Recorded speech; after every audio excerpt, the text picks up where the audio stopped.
नमस्कार। रामगुलाम राय online classes में आपका स्वागत है।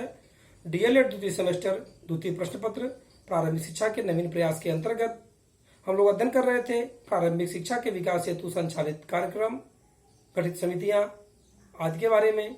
गत सेशन में हम लोगों ने विद्यालय शिक्षा की तैयारी कार्यक्रम, स्कूल रेडियस प्रोग्राम को जाना।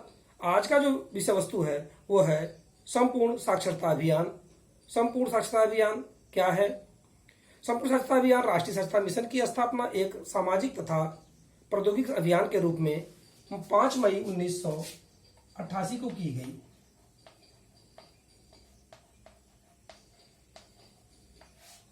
पाँच मई 1988 को सामाजिक तथा प्रौद्योगिकी अभियान के रूप में शुरुआत करने का मूल उद्देश्य था साक्षरता दर को बढ़ाना। 1988 को राष्ट्रीय स्तर पर की गई। इसका उद्देश्य 2007 तक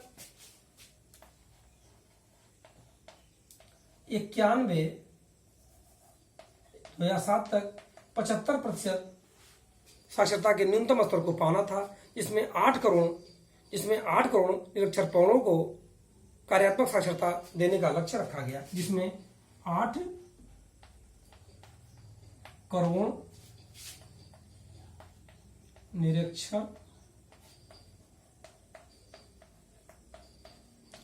को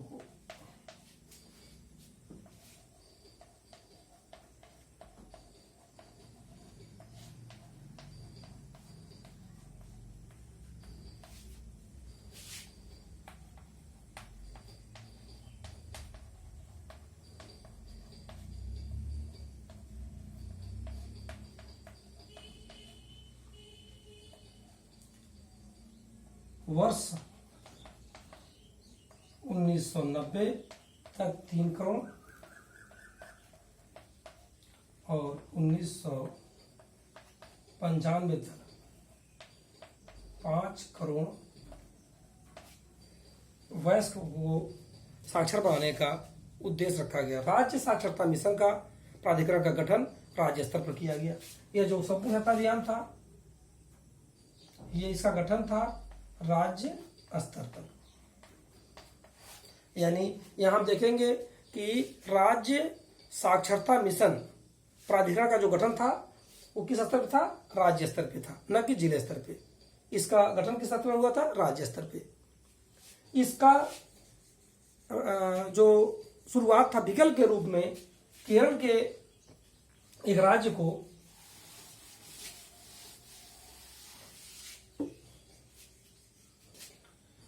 विकल्प के रूप में 26 जनवरी 1989 केरल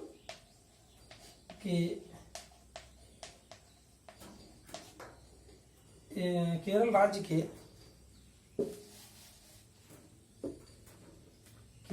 के जनपद एर्नाकुलम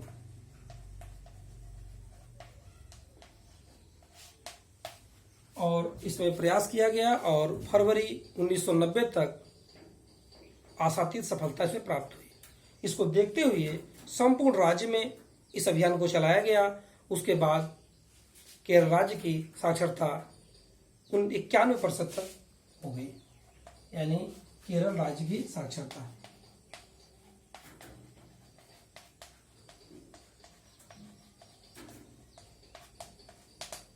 यह एक बड़ा प्रयास था संपूर्ण साक्षरता अभियान के अंतर्गत।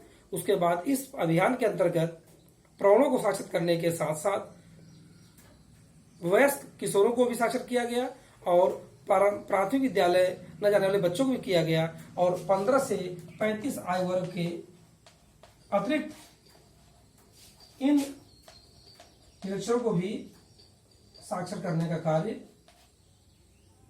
इस अभियान ने किया।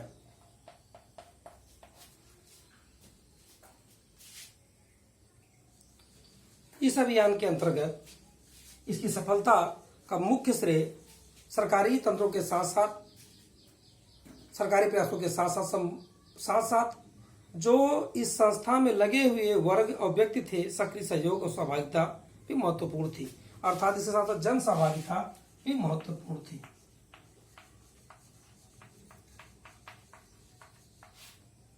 यानी सरकारी सहयोग के साथ जन सहभागिता भी इस कार्यक्रम को सफल बनाने में एक महत्वपूर्ण भूमिका निभाई।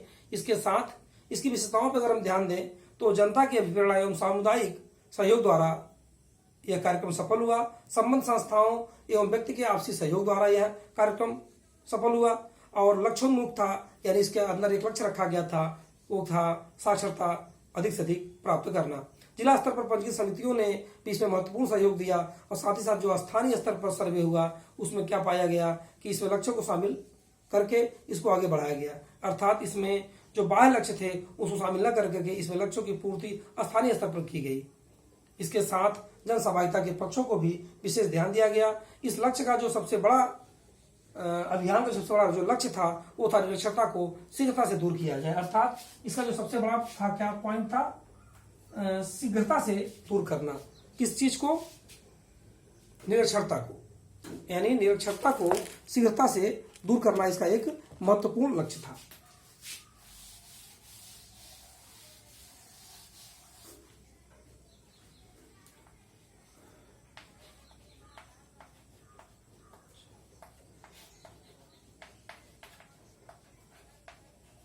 निरक्षरता को शीघ्रता से दूर करना, ये इसका बहुत बड़ा लक्ष्य था। इसके साथ इसका प्रभाव क्या पड़ा? शिक्षित अभिभावक इस कार्य अभियान में आगे आए और जो माता पिता प्रयासरत थे उससे भी इस अभियान को सफलता में अधिक मदद मिली। गरीबी उन्मूलन में यह सहायक सिद्ध हुआ और प्रजातांत्रिक व्यवस्था को यह और मजबूत किया। ऐसे में समाज का निर्माण होगा जिसमें प्रत्येक व्यक्ति साक्षर बने। इस प्रकार की प्रयासरत इस अभियान ने उसको सफल बनाया। साथ ही साथ व्यक्ति अपनी क्षमताओं व दक्षताओं में अर्जित करने में पहले से अपने आप को बेहतर पाने लगा। इस प्रकार से संपूर्ण साक्षरता अभियान का जो प्रभाव था वो व्यक्ति के व्यक्तिगत विकास पर, व्यक्ति के ज्ञानात्मक संज्ञानात्मक विकास पर महत्वपूर्ण रूप से प्रभाव डाला। इस कार्यक्रम में संचालित 3 सबसे महत्वपूर्ण उत्तरदायी अभिकरण थे। पहला था जिला शिक्षा समितियां, जिसका देख रेख सभापति जिलाधिकारी होता था। दूसरा था स्वैच्छिक संगठन और तीसरा था अन्य अभिकरण। अन्य अभिकरण में संपूर्ण साक्षरता अभियान के संचालन में अन्य अभिकरण जैसे विश्वविद्यालय अनुदान आयोग, श्रमिक विद्यापीठ, नेहरू युवा केंद्र आदि के माध्यमों से इस अभियान को सफल बनाने का कार्य किया गया। संपूर्ण साक्षरता अभियान कार्यक्रम के अंतर्गत उत्तरदायी अभिकरण क्या क्या थे?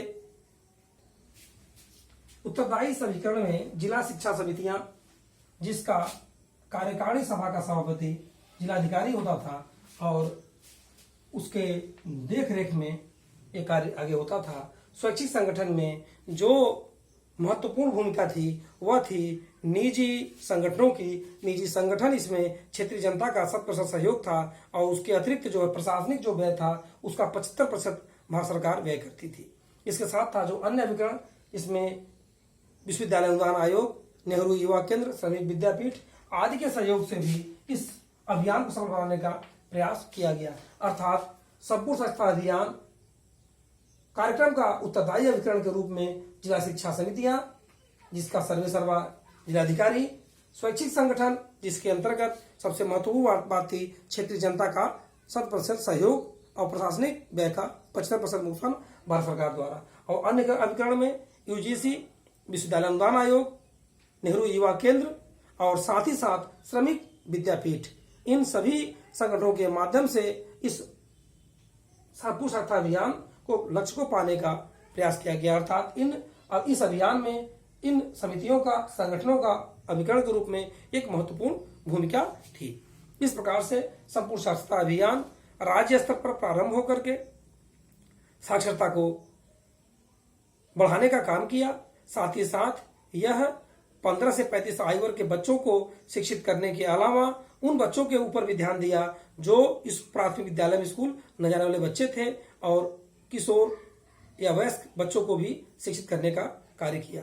यह अभियान 5 मई 1988 को प्रारंभ हुआ और एक प्रयोग के रूप में, विकल्प के रूप में केरल का जो एक जिला था एर्नाकुलम, वहां पर प्रयोग किया गया, वहां की सफलता पाई और उसके बाद यह संपूर्ण राज्य में इसको शुरू किया गया, जिसके बाद संपूर्ण राज्य की साक्षरता 91% पाई गई और उसके बाद इस उपागम को संपूर्ण देश में लागू किया गया। इस प्रकार यह संपूर्ण साक्षरता अभियान संपूर्ण देश में लागू हुआ कब? जब वह केरल के ऊपर प्रयोग होने के उपरांत, वहां पर इसकी सफलता देखने के बाद। धन्यवाद।